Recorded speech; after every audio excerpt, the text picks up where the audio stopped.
Are you an ANC member? I think your vote is your secret. Okay. Fair Your enough. vote is your secret. And But you publicly stated yes, that because I was you so are angry, an Master, but that's so fine, you really. lied. No, I didn't lie, but they also said something. You know, these. So girls you didn't lie. That's why I'm saying my vote is my secret. But there's a lot. It's already out there. There's a lot that happened before. You know, Okay. that's why I'm saying I'm happy that there's other videos and there's people that actually even came up, because, like I was saying earlier, if there's going to be noise on social media, as much as it's bad, it can tarnish my name, it can do whatever. But the one thing that people forget is that in marketing, in advertising, in whatever, PR is PR.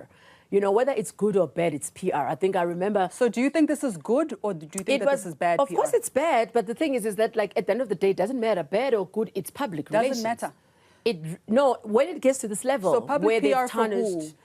it's basically what For I was saying. yourself, or for SABC, or for the ANC? No, basically for like everybody. I think I remember a quote that I once saw of, what was his name again? Winston Churchill. There was a statement that Winston Churchill once said, where he said, never take a bad situation, or never let a bad situation into waste. So whether it's bad or good, if it's bad PR, turn it around and try and make good of it and stuff, because whatever that has happened, it's happened. It's PR at the end of the day. So what I wanted to answer also, was your question, Mastaba, is that the